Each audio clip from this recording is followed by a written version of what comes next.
Je m'appelle Grant Holloway, et quand j'ai enfin tourné la clé dans la serrure après 14 heures de feuilles de calcul, de séances de stratégie et de sourires forcés, j'étais épuisé jusqu'à la moelle.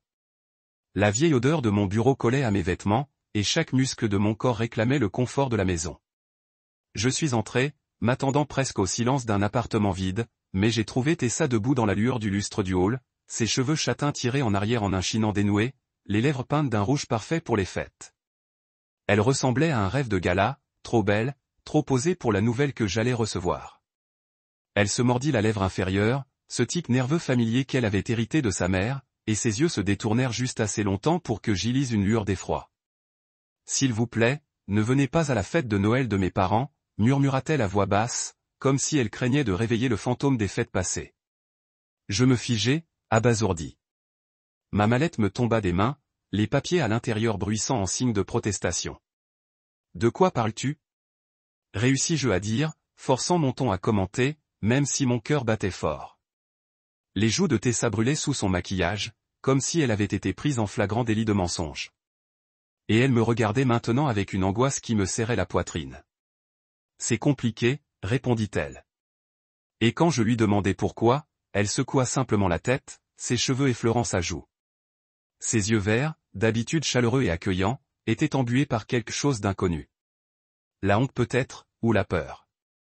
Avant que je puisse reprendre la parole, le visage de sa sœur Marabelle apparut sur l'écran du téléphone de Tessa, perché sur le haut-parleur, aux côtés de sa mère. La voix de Marabelle était sèche, presque clinique.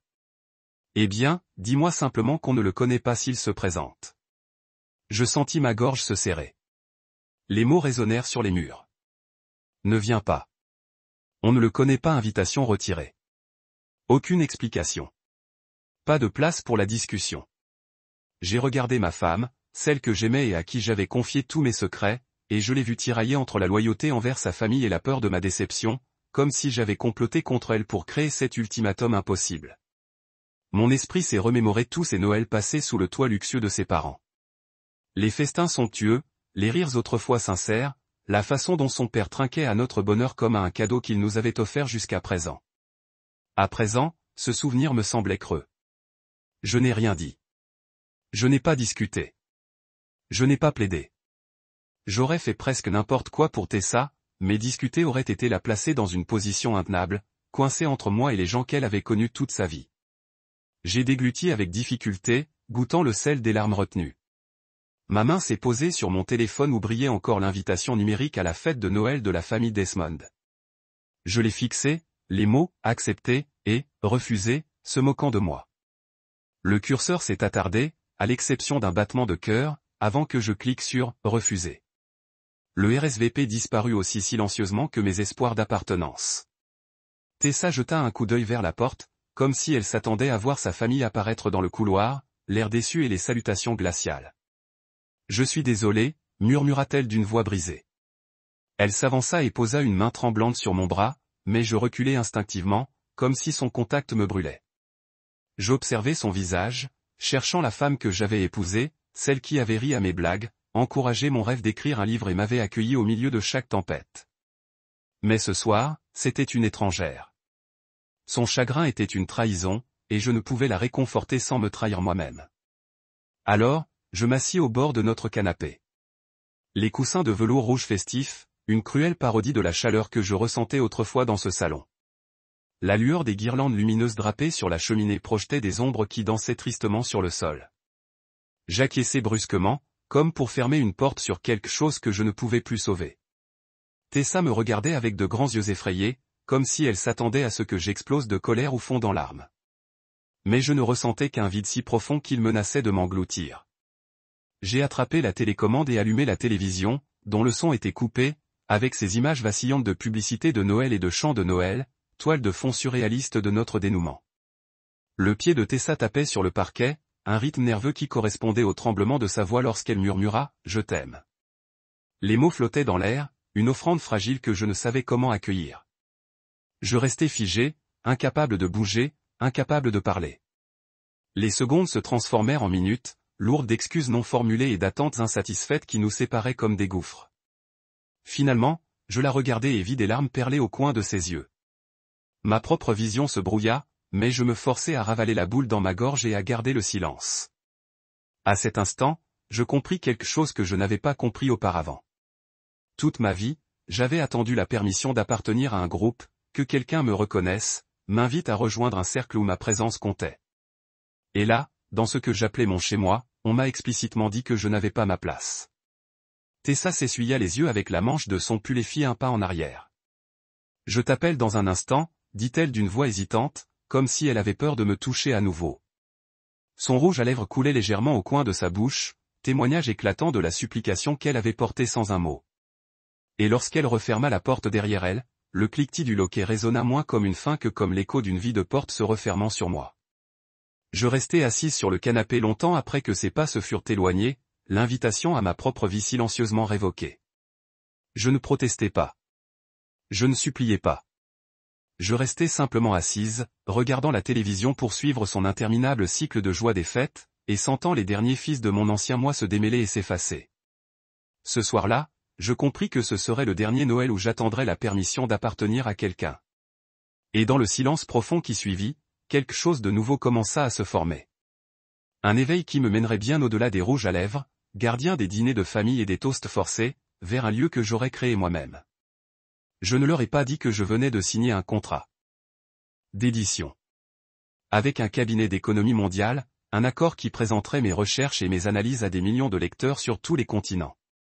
J'avais passé les 6 dernières années plongé dans d'obscures bases de données, à peaufiner des modèles prédisant les tendances des marchés émergents et à soumettre discrètement des tribunes à des revues financières. Rien de tout cela n'avait d'importance pour la famille de Tessa. Ils me voyaient seulement comme le mari discret, sans origine financière, celui dont le travail quotidien consistait à étudier les chiffres et les théories plutôt que les conseils d'administration et les comptes en banque. Pourtant, dans 5 jours, je serais en couverture d'un magazine, cadré sur le panorama urbain d'une ville qui ne dormait jamais. Le rire dans les yeux et la confiance en mes positions.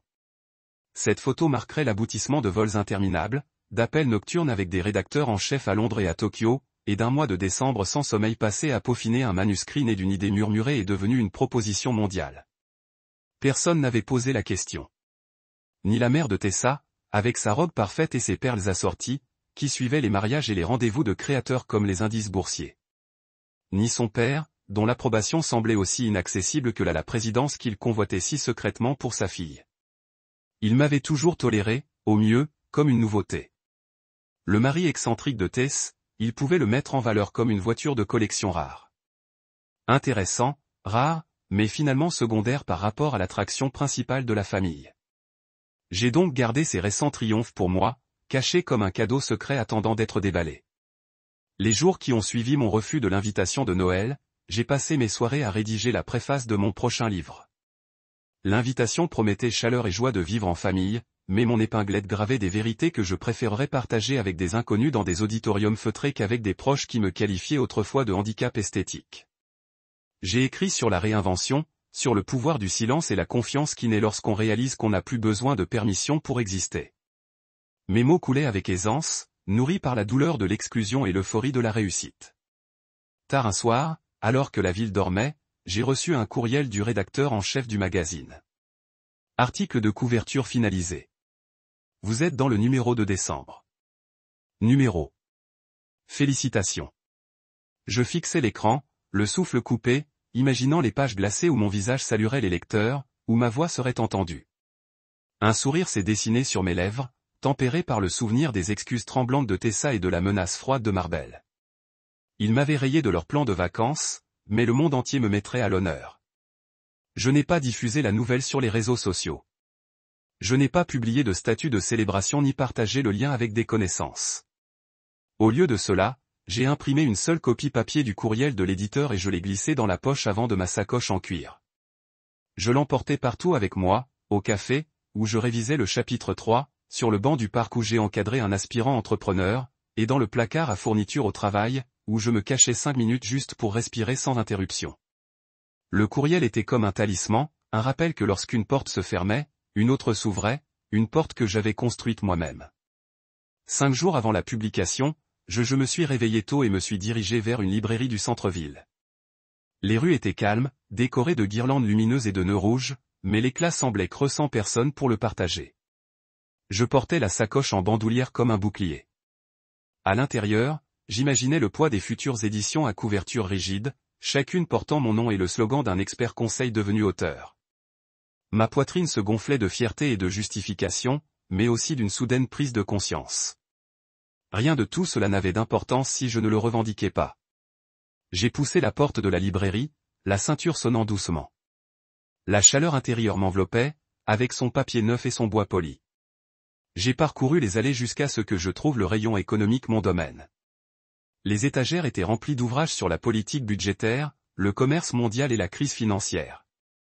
J'ai fermé les yeux et respiré, imaginant un jour revoir mon propre livre niché là, le dos droit, le titre brillant. J'ai sorti mon téléphone de ma poche et ouvert l'appareil photo, le pointant vers l'étagère vide où j'aurais ma place. Mon cœur s'est emballé en appuyant sur le déclencheur. Cet instant. J'avais l'impression d'être dans le calme avant une tempête de reconnaissance. Sur le chemin du retour, je me suis faufilé devant un nouveau kiosque et je me suis arrêté. Le numéro de décembre était déjà arrivé, ses couvertures empilées à côté de magazines vantant les recettes de vacances et de romans à succès. J'ai hésité, puis je me suis approché et j'ai soulevé le premier exemplaire. J'étais là, Grant Holloway, la quarantaine, une posture parfaite, la silhouette de la ville m'encadrant comme un emblème d'ambition moderne. Sous ma photo, un gros titre disait « Grant Holloway, prédire la prospérité dans un monde imprévisible ». Un sous-titre plus court promettait un aperçu de mon approche unique des prévisions économiques.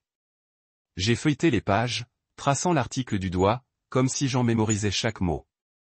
Le texte décrivait mes années de recherche, mes méthodes non conventionnelles et la passion des données qui m'avaient propulsé d'un petit bureau dans un appartement à une renommée mondiale. Les mots semblaient surréalistes. Un groupe de voyageurs se pressait près du kiosque à journaux, prenant des exemplaires pour leur train du matin. Je me suis écarté, respirant lentement, et je les ai regardés payer et passer leur chemin. Une femme a glissé le magazine dans son sac. Sous son bras avant de monter dans un bus, et une autre le tendit à un jeune homme qui sourit en parcourant la couverture. Ils ne me connaissaient pas, mais ils avaient préféré mon histoire au guide cadeau de Noël ou au potin people. Mon accomplissement silencieux commençait à parler de lui-même. Ce soir-là, mon téléphone vibra de messages entrants. D'abord, Tessa. Grant, ça va? J'ai vu quelque chose en ligne. Êtes-vous dans le magazine, puis Marbelle? Je m'excuse. Je viens de voir la couverture. Ensuite, Clarence, il faut qu'on se parle. Appelle-moi. Je fixai la série de notifications et ressentis un triomphe creux. Il m'appelait parce qu'il me voyait enfin. Non pas par intérêt, mais par gêne. Je ne répondis pas. Je ne rappelais pas. Au lieu de cela, je m'assis à mon bureau, ouvris un document vierge et commençai à rédiger le chapitre 3. J'écrivais sur la transformation. Comment un homme qui attendait la permission d'appartenir pouvait devenir l'auteur de son propre destin. J'évoquais la chaleur de la reconnaissance que l'on trouve non pas dans les invitations forcées, mais dans les éloges mérités. Au fil des mots, je réalisais que le portrait de famille que j'avais autrefois cherché à incarner avait changé. Il m'incluait désormais, qu'il le reconnaisse ou non. Dans le bourdonnement silencieux de mon appartement, j'ai compris que les réussites que j'avais autrefois cachées deviendraient les pierres angulaires de mon nouveau récit.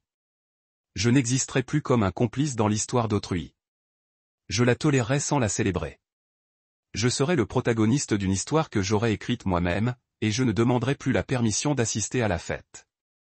Je l'organiserais. Et ainsi j'ai écrit, remplissant page après page avec la conviction que le silence pouvait être plus puissant que la dispute, que l'absence pouvait parler plus fort que la présence. Les choses que je n'avais pas dites à la famille de Tessa, le contrat, l'article du magazine, le livre à paraître, tout trouvait sa voie ici, sur cette page, dans ce récit. Il me connaîtrait non pas parce qu'il m'avait invité, mais parce que j'avais choisi de me montrer au monde. Le temps que mes doigts s'immobilisent et que la dernière phrase du chapitre 3 attende son tour, j'ai senti le poids de ces vérités non dites s'alléger. J'ai fermé mon ordinateur portable et regardé la photo encadrée de mes parents était assis sur mon bureau et je m'autorisais un sourire tendre. Demain, j'aborderai la journée avec la certitude d'être à ma place. Non pas parce qu'on me l'avait permis, mais parce que j'avais pris ma place grâce à mes propres réussites, et que cette connaissance, plus que n'importe quelle invitation ou excuse, me guiderait. J'ai observé la fête se dérouler depuis le silence de mon bureau, la lumière de mon ordinateur portable projetant mon reflet sur l'écran comme une image fantôme que je reconnaissais à peine. Grâce au fil d'actualité de Tessa sur les réseaux sociaux, j'ai vu le somptueux étalage de lumière de Noël scintiller tel des étoiles captives le long de la grande véranda de la propriété de Clarence Desmond. La caméra a fait un panoramique sur des groupes d'invités, leurs manteaux bordés de fourrure et leurs robes, leurs rires flottant dans l'irréel comme des cloches d'église lointaines le soir de Noël. Ma propre présence brillait par son absence, un espace vide dans le cadre où j'aurais dû me tenir. J'aurais dû être celui qui rectifiait la situation de Tessa, la rassurer d'un compliment murmuré. Au lieu de cela, j'étais seul ici, le cœur à la fois douloureux et ravi par la satisfaction de savoir. Ils ont dû me chercher, sans succès. Une photo est apparue. Tessa, resplendissante dans son velours émeraude, se penchait vers Marbel, dont les boucles d'oreilles en cristal se reflétaient dans les lampadaires. Leur père, Clarence, se tenait derrière eux, vêtu d'un smoking sur mesure, les sourcils levés juste assez pour suggérer qu'il croyait avoir remporté une bataille tacite. Dans la légende, Marabel avait applaudi. Famille, vin, rire, la perfection de Noël. #Desmond Holiday #amour et lumière. La photo a reçu des centaines de likes en quelques minutes. Amis d'amis, camarades de classe, associés, les commentaires ont afflué, louant la célébration glamour et identifiant des connaissances qui auraient pu ignorer l'invitation. Aucun d'entre eux n'a remarqué que le membre le plus important de cette fête familiale n'avait pas été invité. L'espace d'un instant, je me suis assis et j'ai fermé les yeux. J'entendais presque le tintement des flûtes de champagne tandis que les serveurs glissaient sur des plateaux d'argent, le bourdonnement des conversations polies tourbillonnant autour du gigantesque sapin de Noël dans le hall. Ces décorations étaient forgées dans du cristal ancien. La lumière captait et se réverbérait luxueusement sur le sol en marbre. J'imaginais le silence qui s'abattait lorsque le patriarche de la famille Desmond se leva pour porter un toast. Des mots de gratitude et d'espoir, ponctués par le tintement des flûtes. Les applaudissements auraient été chaleureux, un geste de fierté collective. Mais à cet instant, ils auraient été pour des inconnus, pour la version de moi qu'ils prétendaient n'avoir jamais existé. Un second carrousel d'images apparut, cette fois sur Instagram. Un gros plan de la main de Marabel entrelacée de Tess, ses ongles manucurés et polis d'un éclat brillant. La diapositive suivante montrait du vin tourbillonnant dans des coupes en cristal, d'un rouge rubis profond qui semblait presque palpiter de ma rame.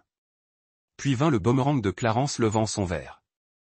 Son appel à la famille retentissait lorsqu'il cliquait le bord de sa flûte contre l'objectif. La dernière diapositive s'arrêta sur Tessa tournée vers l'objectif, les lèvres courbées en ce demi-sourire qu'elle arborait lorsqu'elle se sentait tiraillée entre loyauté et amour. Sous sa photo, quelqu'un avait parcouru les commentaires. J'aimerais que Grande soit là. Diez quelqu'un me manque. Sa sœur a rapidement répondu avec un emoji haussant les épaules. J'imagine qu'il était plus facile de plaisanter que d'admettre le malaise qu'ils avaient créé. Je n'ai pas froncé les sourcils ni donné un coup de poing sur le bureau. Au lieu de cela, j'ai senti une satisfaction silencieuse naître sous mes côtes. Celle que l'on ressent en se sachant vu, même en son absence. 5 jours s'étaient écoulés depuis que j'avais vu l'enveloppe dorée passer ma porte. La dernière invitation désespérée que j'avais laissée sans la lire. 5 jours sans leur chaleur orchestrée et leur sourire de préfabriqué. 5 jours où je me suis penché sur ma propre vie, encadré des entrepreneurs en herbe, rédigé des chapitres de mon livre et savouré la joie intime d'être invisible à ceux qui n'avaient jamais vraiment voulu me voir. Puis, alors que j'allais fermer mon navigateur et retourner au travail, j'ai senti le bourdonnement de mon téléphone. Une alerte de Danica, une amie de fac de Tessa qui ne m'avait jamais rencontré, mais qui avait échangé des plaisanteries superficielles à chaque réunion de vacances. Attendez, c'est ça? Vous êtes en couverture de Forbes? Le message était suivi d'une capture d'écran d'un article en ligne intitulé « Grant Holloway, le consultant discret devenu un leader d'opinion mondiale ». Sur la photo, je portais un costume bleu marine sur mesure se détachant sur le paysage urbain, l'air calme et assuré. L'article décrivait la sortie imminente de mon livre, détaillait mon parcours, d'outsider à stratège, et soulignait le modèle économique révolutionnaire que je dévoilerai lors du symposium international du mois prochain. L'espace d'un instant, je suis resté immobile, le téléphone tremblant dans ma main. Puis j'ai souri largement, sans gêne, comme si le soulagement avait enfin déferlé sur moi. Oui, c'était bien moi. L'homme qu'on refusait de saluer lors d'une fête de Noël captivait l'attention du monde entier pour son expertise. Les mêmes mains qui avaient tapé d'innombrables rapports dans des salles de conférences stériles étaient maintenant applaudies dans des auditoriums numériques du monde entier. J'aurais voulu transmettre le message de Danica à Tessa, à Marabelle, à Clarence, à tous ceux qui me considéraient comme insignifiant. Mais au lieu de cela, j'ai remis le téléphone dans ma poche et fermé mon ordinateur portable. Tranquillement. J'ai passé le reste de la matinée dans mon café préféré, sirotant un café noir tout en consultant le profil Forbes sur mon téléphone. La barista m'a souhaité un bon lundi à mon entrée, m'appelant par mon nom avec une familiarité qui m'a attendri. J'ai hoché la tête et lui ai rendu son sourire, émerveillé par la facilité avec laquelle elle prononçait mon nom de famille, Holloway, comme si nous étions de vieux amis. Elle m'a tendu une tasse fumante et l'a posée avec les mots « Bonne chance pour tout aujourd'hui », sous-entendant qu'elle comprenait l'ampleur de ma journée sans avoir besoin de l'épeler. Je me suis installé près de la fenêtre et j'ai feuilleté l'article. Paragraphe après paragraphe, elle célébrait l'élégante simplicité de mes prévisions économiques. La façon dont j'utilisais des données inattendues comme les ventes de café ou les temps de trajet pour anticiper les fluctuations du marché. L'article me citait sur l'importance de l'échec. Aucun risque n'est réel si l'on n'en tire pas les leçons. J'avais écrit ces mots dans la solitude de la nuit, incertain de savoir si quelqu'un impressionnerait. Maintenant, ils étaient imprimés à l'encre brillante, portant ma signature numérique, à la vue de tous. Un homme à la table voisine m'a jeté un coup d'œil et a hoché la tête. Félicitations. J'ai ressenti une vague de gratitude pour ces inconnus dont le respect était offert sans réserve. Sans sous-entendu, sans excuse, sans condition, juste de la reconnaissance. J'ai levé ma tasse en guise de remerciement et pris une longue gorgée, savourant l'amertume qui semblait sincère. De retour à la maison cet après-midi-là, j'ai trouvé une autre série de messages en attente provenant du groupe de discussion familiale de Tessa. Grant, nous sommes si fiers, a écrit Marabelle. Incroyable qu'on ait raté le mari de ma sœur en couverture de Forbes. Le message de Clarence disait, prochain événement où tu interviendras. J'attends une invitation personnelle. Le message de Tessa était le dernier. Je suis désolé. J'ai eu tort. Veuillez me pardonner. Elle a joint une photo d'elle, les yeux rouges d'excuses, les lumières hivernales se reflétant sur ses joues ruisselantes de larmes. J'ai regardé les messages sans répondre. J'ai pensé à chaque invitation restée sans réponse, à chaque réponse corrigée, à chaque échange de plaisanteries creuses lors de leurs réunions annuelles. J'ai pensé à la solitude que j'avais ressentie, en attendant la permission de appartenir, une permission qu'il n'avait jamais eu l'intention de me donner. Je repensais à la question de Danica, c'est toi sur la couverture de Forbes? Et à la façon dont elle avait brisé l'illusion qu'ils étaient les gardiens de ma valeur. Je glissai mon téléphone dans ma poche et traversai l'appartement, m'arrêtant devant la cheminée où brûlaient 2 petites bougies. Les flammes dansaient dans le reflet du monde gelé derrière la fenêtre. Les lampadaires étaient brouillés par la neige. Derrière moi, l'invitation de la famille de Tessa trônait sur le piano, abandonnée, son dôme doré contrastant avec la simplicité de la pièce. J'imaginais ce que je ressentirais si je la gardais là. Une relique d'une vie passée, un vestige de l'époque où j'attendais un signe de tête avant d'oser briller. Dans le silence qui suivit, je tendis la main et éteignis une bougie, puis l'autre, laissant la pièce sombrer dans une douce obscurité. Dehors, les lumières de la ville continuaient de scintiller, indifférentes à mon absence ou à ma présence. Et dans ce vide silencieux, je ressentis une liberté que je n'avais jamais connue. Une liberté née de la prise de conscience que je n'avais plus besoin de faire partie de leur histoire. Le monde me replongeait dans l'histoire, une couverture de magazine après l'autre, et ni rouge à lèvres ni ultimatum familial ne pouvaient effacer l'homme que j'étais devenu. 5 jours après que mon visage ait fait la une de Forbes, mon téléphone s'est mis à vibrer d'appels manqués, chacun illuminant l'écran d'un nom qui avait autrefois exercé une autorité incontestée sur ma vie. D'abord, le numéro affolé de Tess, l'aperçu de son message clignotant sur l'écran de verrouillage. Grant, s'il te plaît, appelle-moi maintenant. Je l'ai fixé un instant, sans ressentir ni colère ni soulagement, mais une curiosité discrète. Que pouvait-elle bien pouvoir dire maintenant que j'avais fait mes preuves sans l'approbation de sa famille? J'ai laissé l'appel passer sur la messagerie. Ensuite, ce fut Marabelle. Son nom, accompagné de la sphère familière de l'alliance de sa sœur, scintillant sur le fond en vert de sa photo de contact. Puis Clarence. Oui, lui aussi. Ses doigts me fixaient comme un acte d'accusation. Chaque appel me semblait une convocation à l'étape où ils attendaient de moi que je fasse preuve de contrition. Mais je ne jouais plus. Je vivais. J'ai attendu le début de soirée, quand le ciel s'est teinté d'un indigo profond et que les lumières de la ville ont scintillé comme des lucioles à l'horizon. C'est seulement à ce moment-là que j'ai rappelé Tessa. Mon cœur battait fort dans ma poitrine pour des raisons que je ne pouvais nommer. Anticipation? Nostalgie? Peut-être la dernière lueur d'espoir que quelque chose dans notre histoire commune puisse encore compter. Lorsqu'elle a répondu, sa voix s'est brisée comme de la glace. Grant, a-t-elle commencé comme si le nom lui-même était une supplication. J'ai vu le magazine. Pourquoi ne me l'as-tu pas dit? Sa question a atterri doucement entre nous, dans l'attente.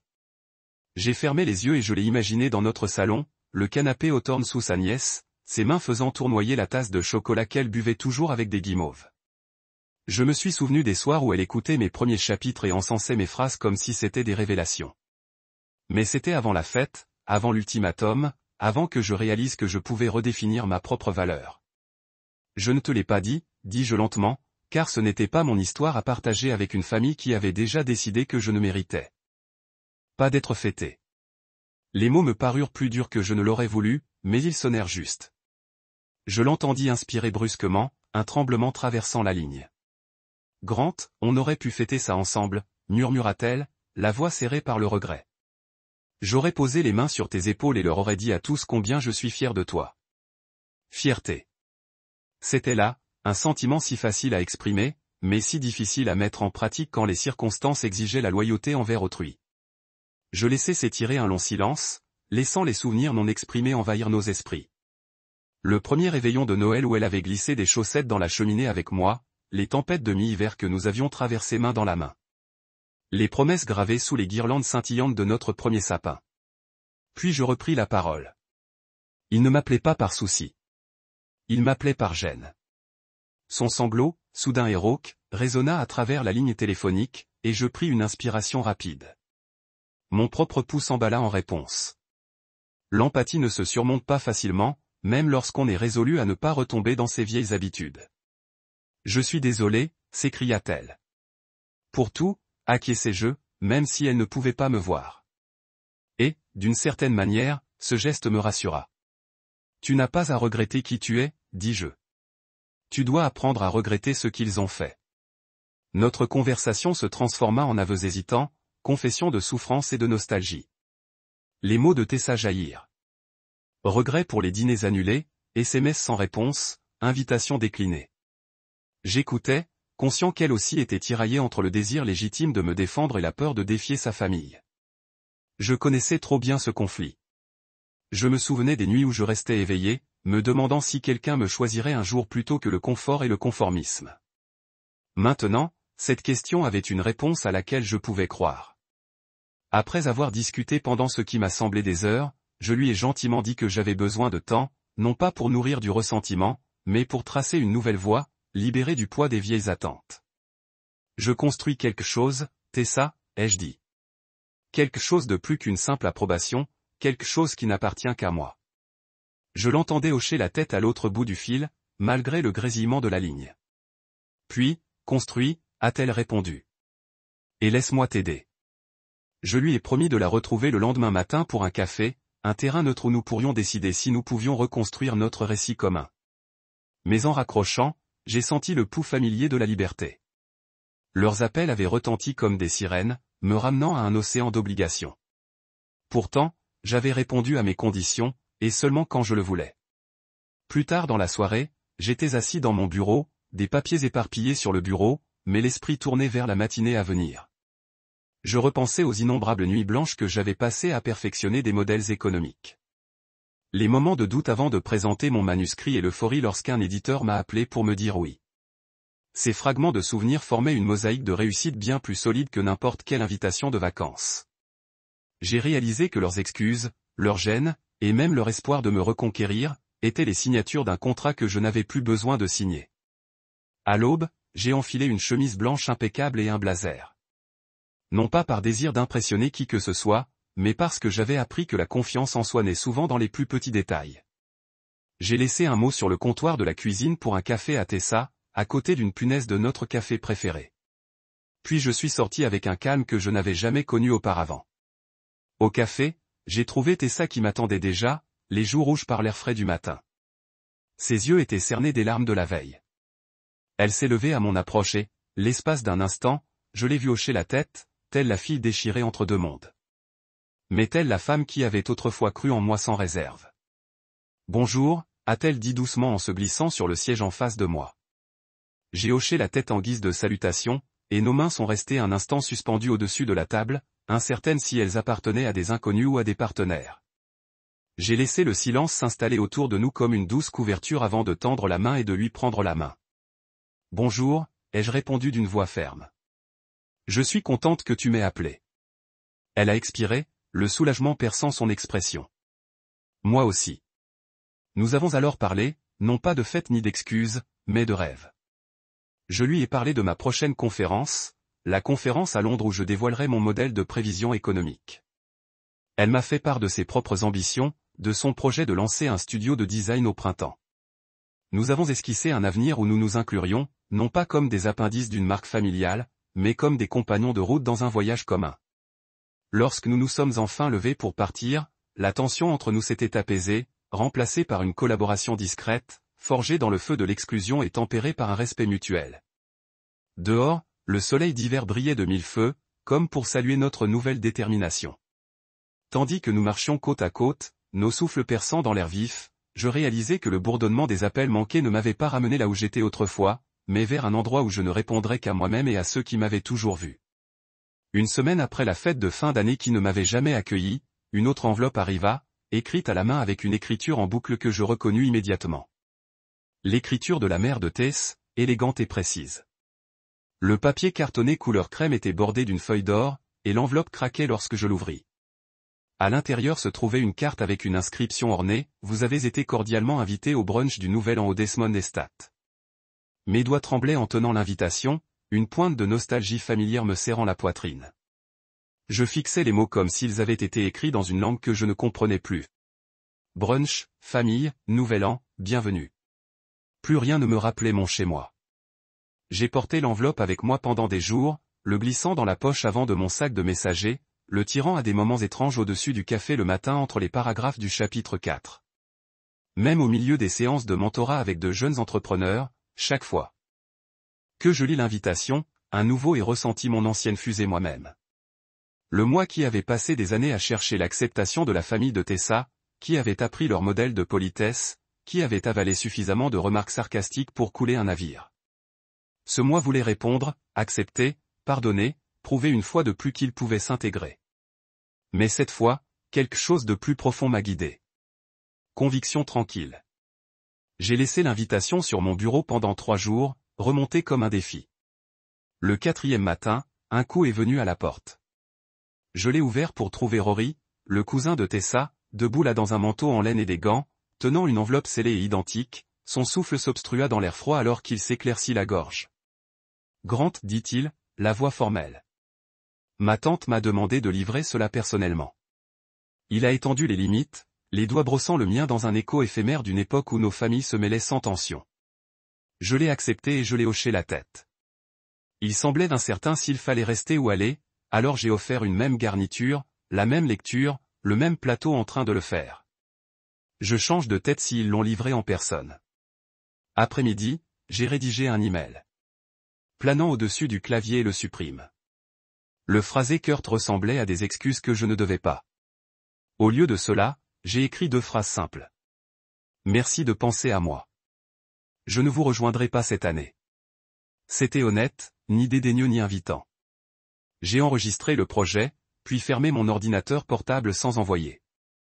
Au cours des 2 prochains jours, les invitations se sont multipliées. Un 3e a atterri dans ma boîte aux lettres. Celui-ci accompagné d'un petit brin de ouate attaché avec un ruban rouge. La carte à l'intérieur a omis le libellé formel et présentait à la place une note manuscrite. Venez. Tu nous manques, Grant. Amour, Tessa. Sous la signature de grattement de poulet de Marabelle.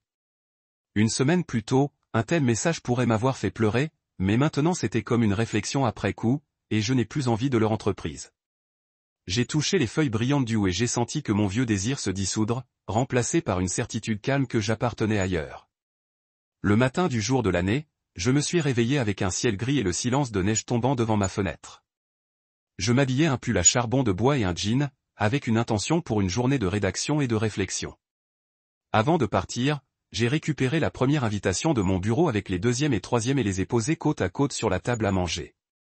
Leur garniture en or brillait doucement dans la lumière précoce comme si elles se moquaient les uns des autres pour leur insistance féodale. J'imagine le silence à l'intérieur du domaine de Desmond alors que les invités se rassemblaient, le tirage de cafés argentés, le bruissement des serviettes en soie, le murmure de petites discussions échangées sur de délicates pâtisseries. Une partie de moi a reculé de la scène, conservée en ambre par des sourires polis et une harmonie forcée. J'ai versé une tasse de café noir fort et les porté à la table, étudiant les enveloppes comme s'ils étaient des reliques d'une vieille vie. En eux, j'ai vu les modèles de mon propre doute de soi.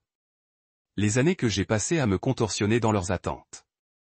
Mari parfait, consultant poli, ornement silencieux dans l'affichage de la famille. J'ai vu l'écho de la voix de ma mère de l'enfance qui m'invite à m'adapter, à me conformer, pour demander l'approbation à tout prix. Mais j'ai aussi vu quelque chose de nouveau. L'émergence d'un homme qui ne cherchait plus la validation de ceux qui lui ont refusé l'entrée dans sa propre vie. La décision s'est cristallisée dans mon esprit. J'ai laissé le café inachevé et j'ai atteint les invitations. Dans un mouvement rapide, j'ai déchiré les enveloppes et retiré les cartes. Je m'arrêtai, lisant les mots une fois de plus, puis froissai le papier dans mon poing. Le son de celui-ci, en sourdine sous ma poignée, ressemblait à une libération.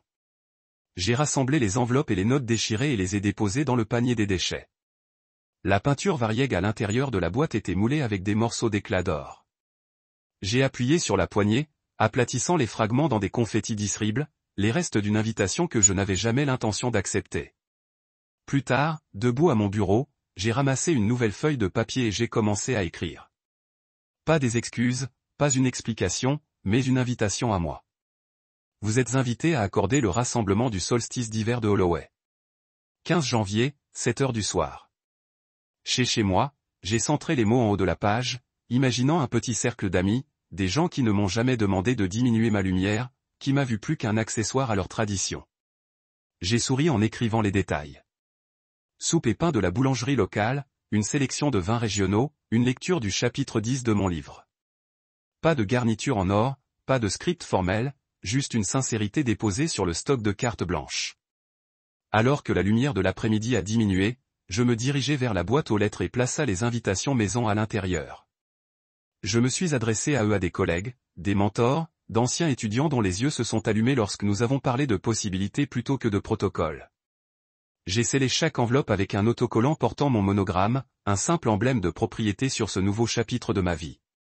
À chaque saut, j'ai ressenti une exaltation silencieuse alors que la récupération d'un morceau de territoire me refusait longtemps.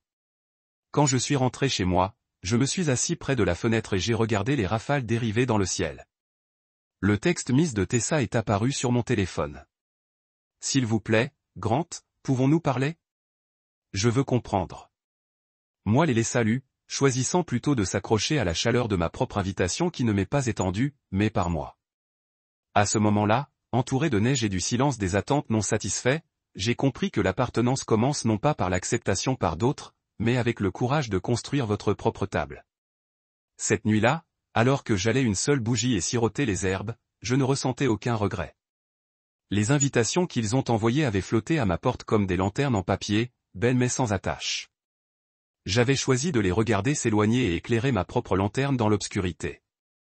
Et avec cette légère, régulière, inflexible et indéniablement la mienne, je savais que je n'attendrais plus jamais la permission de quelqu'un d'autre pour appartenir.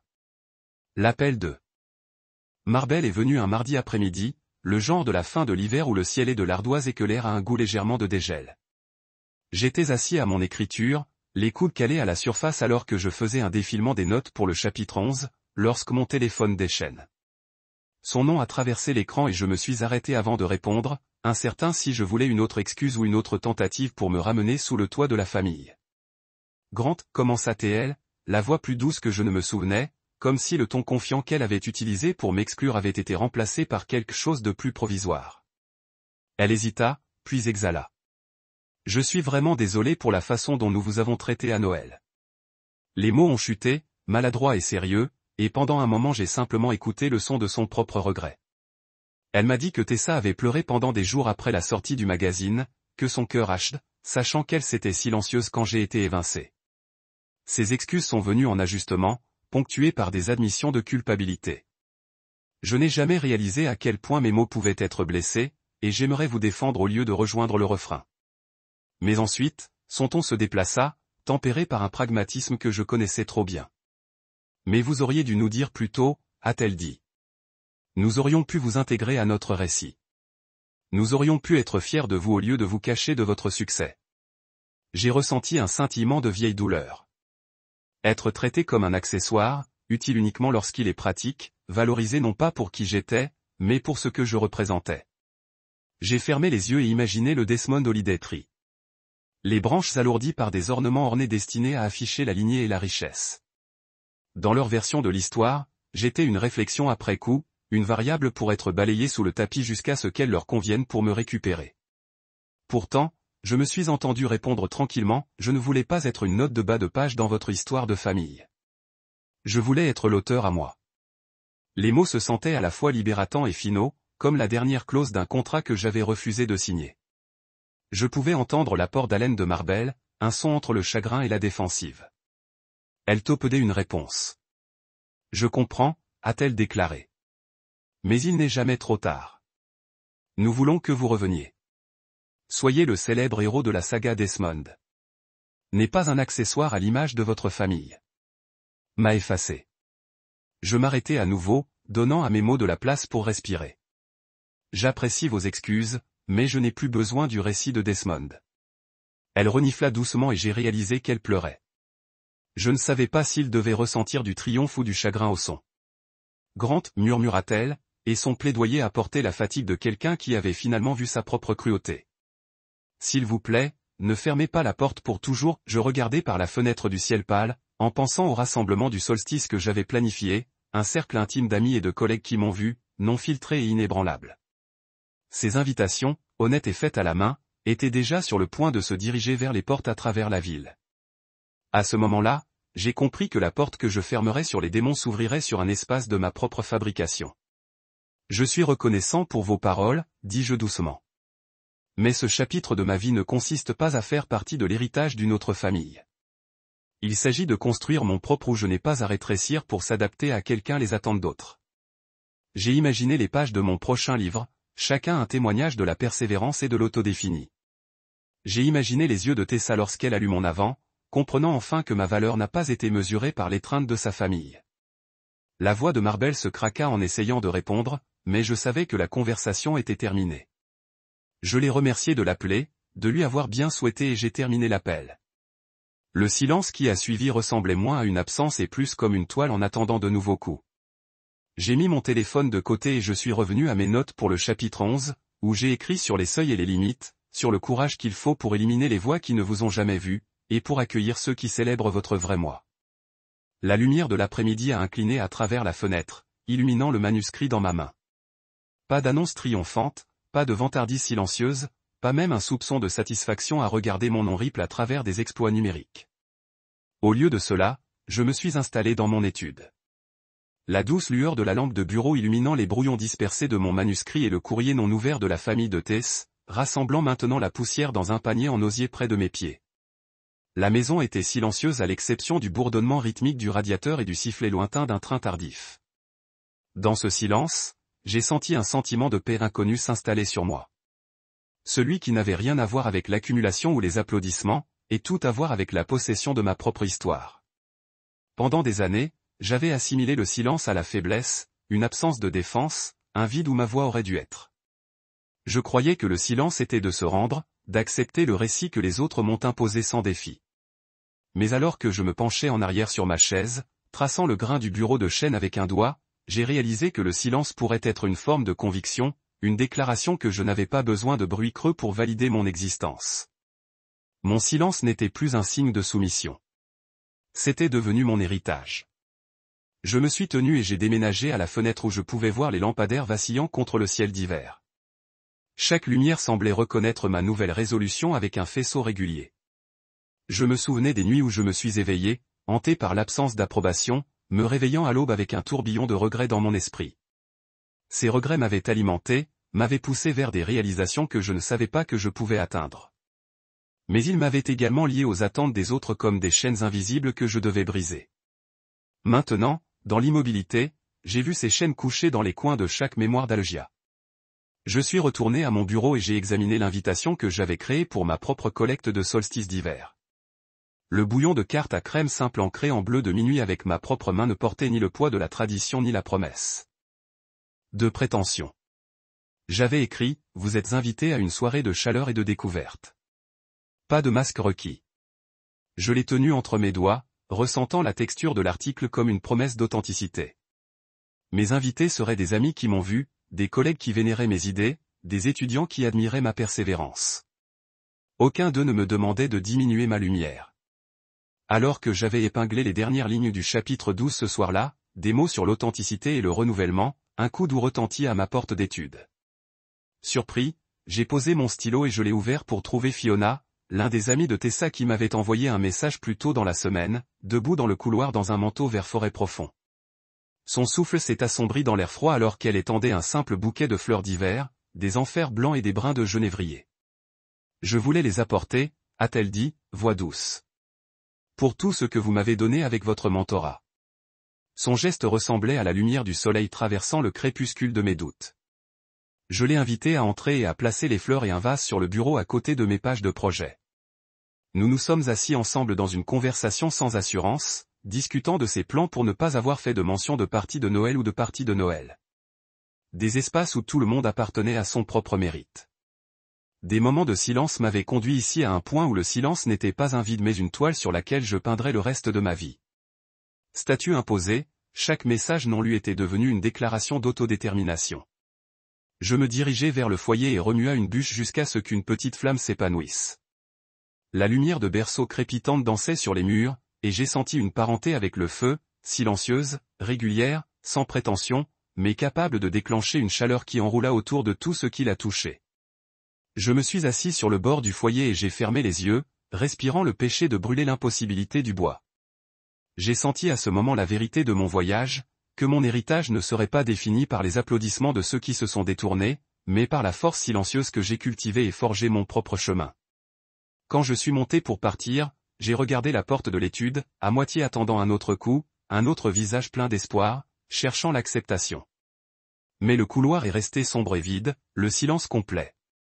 Et j'ai alors compris que mon plus grand testament serait la vie que je construis dans les conséquences silencieuses. Pierre par pierre, mot par mot, guidé non pas par les voix qui m'excluaient, mais par l'écho inébranlable de moi condamnation.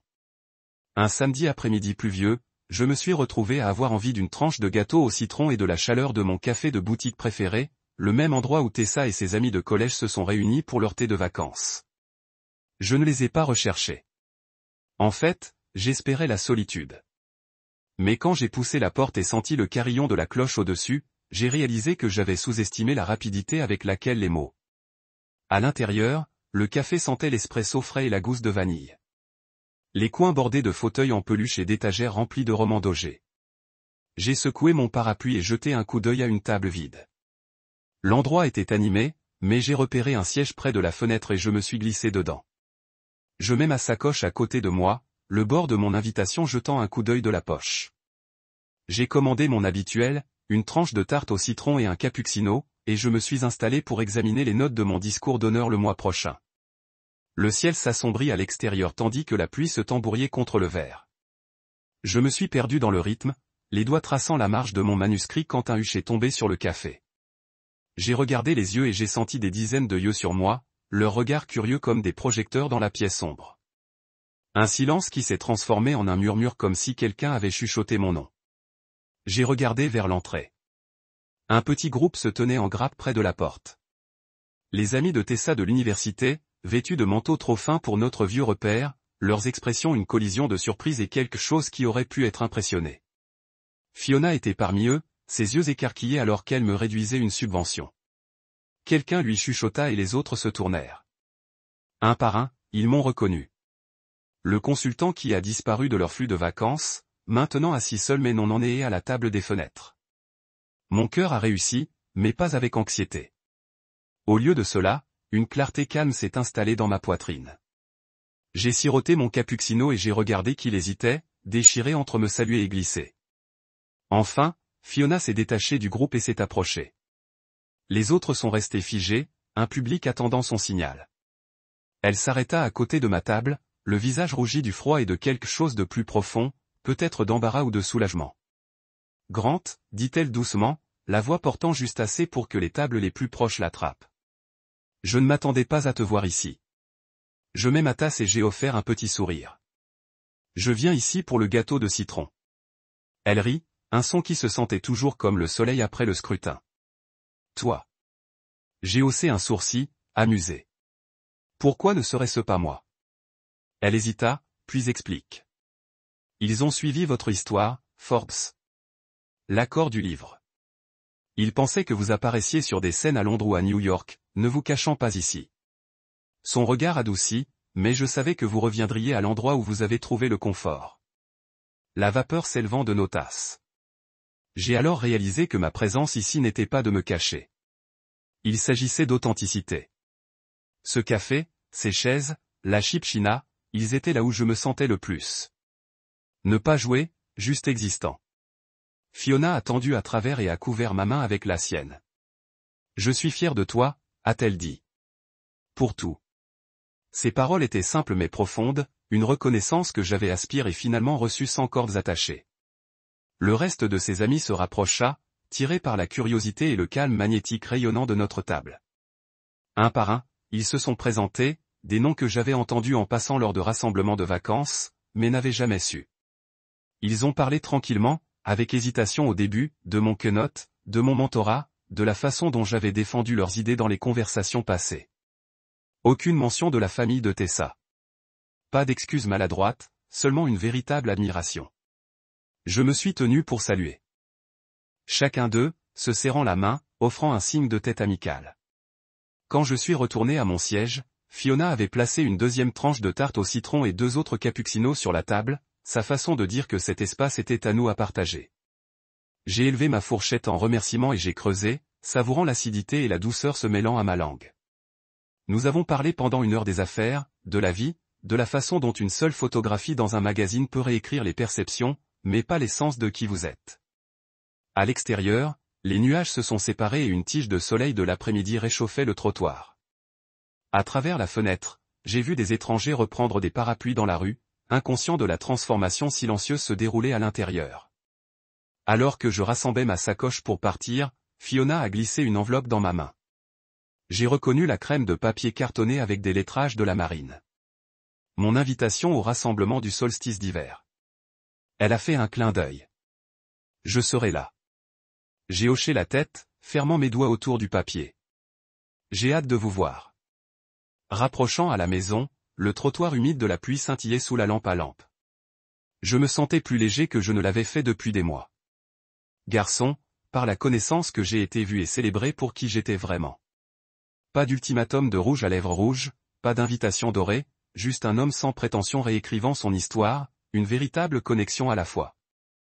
1 semaine après la rencontre du café, mon téléphone a sonné avec un nouvel email.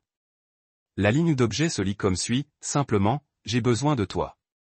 C'était de Tessa. J'ai cliqué dessus avec un scintillement d'hésitation, en attendant un autre plaidoyer ou des excuses. Au lieu de cela, le message qui a fait défiler en vue a porté une douceur que je n'avais pas entendue dans sa voix depuis des mois. Elle a commencé par dire à quel point la maison Desmond se sentait vide sans moi. L'écho du rire remplacé par un calme inconfortable. Elle a avoué que le manteau orné qui symbolisait autrefois la tradition des fêtes semblait désormais stérile. Chaque ornement un rappel du siège que j'aurais dû remplir. Elle a écrit du réveil le matin à la lueur en sourdine des berbulbés en réalisant en sirotant son café que les rassemblements qu'elle chérissait autrefois se sentaient creux sans ma présence. Entre ces lignes, j'ai senti sa vulnérabilité, la longue nuit qu'elle a passée à rejouer tous les silences maladroits à la fête, la culpabilité qui s'est glissée sur elle lorsqu'elle a vu mon nom sur Forbes pour la première fois, et le chagrin qui a suivi. Mais ensuite, au milieu de ces paroles sincères est venue la ligne qui a piqué et a révélé son véritable motif. Vous avez été photographié avec les grands PDG. S'il vous plaît, dites-moi que cela ne signifie pas que vous avez évolué. J'ai regardé cette phrase, se sentant l'installation de moi comme un verdict final. Bien sûr, elle craignait de dépasser son monde, que j'avais grimpé trop haut, se mêler à des gens bien au-delà de la portée de sa famille et que je les laissais derrière. Mais la vérité était plus simple. J'avais avancé, oui, mais je l'ai transporté à chaque étape, non pas comme une ancre, mais comme quelqu'un qui croyait suffisamment en moi pour marcher à côté de moi. J'ai rédigé une réponse qui était assise sur mon écran pendant des heures. J'ai pensé à lui dire que mon déjeuner avec les PDG et les tours de verre n'a pas effacé les heures que nous avions passées à rêver sur notre canapé. D'avoir avoué que chaque poignée de main lors de conférences m'a rappelé la première fois qu'elle m'a serré la main avant une présentation, m'assurant que je pouvais le faire, mais rien de cela ne semblait nécessaire. Quand j'ai finalement écrit, c'était avec une seule phrase. Certaines parties sont censées se terminer avant votre arrivée. J'ai pressé Sand et ressenti un curieux calme. Ce n'était pas de la cruauté. C'était de la clarté. Le message final de Tessa avait été une offre pour rassurer, un moyen de me ramener dans une histoire que je n'habite plus. Mais en répondant comme je l'ai fait, j'ai fermé la porte doucement mais fermement, reconnaissant que nos récits avaient divergé. Plus tard dans la soirée, je me suis tenu à ma fenêtre et j'ai regardé les lumières de la ville scintiller, chacune une balise de possibilités. J'ai imaginé les invitations de mon rassemblement de solstice d'hiver dispersées sur les pas de porte attendant d'être ouverts. À ce moment-là, j'ai compris que les fins et les débuts arrivent souvent ensemble. La fin d'un chapitre fait de la place pour la suivante. Je me suis détourné de la fenêtre et je suis retourné à mon bureau où une nouvelle feuille de papier gisait. J'ai ramassé mon stylo et j'ai commencé à écrire le chapitre 10 du renouvellement des tables construites et jamais abandonnées et du courage silencieux nécessaire pour montrer où vous êtes toujours le bienvenu. À la mi-janvier, ma maison a été transformée avec la lueur tranquille de bougies sur chaque surface, et le pêcher de pain à partir d'une couronne modeste suspendue au-dessus du manteau. J'avais passé la matinée à organiser des chaises en cercle lâche autour du salon, chacune drapée avec une couverture douce et des tons en sourdine, pas de jeu de velours rouge ou des accents dorés, un simple confort. Mes invitations maison, coiffées à la main et livrées à la poignée, sont allongées sur la table de la console par la porte, chacune estampillée et scellée avec un monogramme de la marine. J'avais confiance que les personnes arrivant comprendraient que ce rassemblement concernait la présence, pas la prétention. Alors que le premier invité arrivait, Rory de la famille de Tess de tous, je me tenais à la porte pour l'accueillir, ses yeux s'écarquillèrent à la chaleur de l'espace, la bougie dancing à travers les planchers en bois. Il a placé son manteau sur une grille et a accepté une tasse de cidre de moule sans commentaire. Il n'y avait aucune gêne dans sa salutation, seulement une véritable curiosité. Nous avons échangé de petites discussions sur la météo, les dernières conférences de l'industrie, puis sans fanfare, il a rejoint le cercle. Un par un, des visages familiers ont rempli la pièce. Fiona, radiant et émeraude, Danica, portant un plateau de scones fraîchement cuits de sa boulangerie préférée, et plusieurs de mes anciennes mantes, cadres d'embrayage et mains impatientes. Personne n'a hésité au seuil. Personne n'a cherché la permission. Ils appartenaient ici aussi sûrement que la flamme scintillante au centre de notre rassemblement. J'ai offert une brève voix bienvenue stable car j'ai invité tout le monde à partager quelque chose qu'ils espèrent construire l'année à venir. Venture commerciale, objectifs personnels, projet créatif. Le premier à parler était un jeune entrepreneur que j'avais encadré sur un design durable. Ses yeux montraient en décrivant la sécurisation de son premier cycle de financement. Chaque personne a suivi ses voix en tissant une tapisserie d'ambition, de résilience et d'espoir. Quand mon tour est venu, j'ai parlé d'appartenir.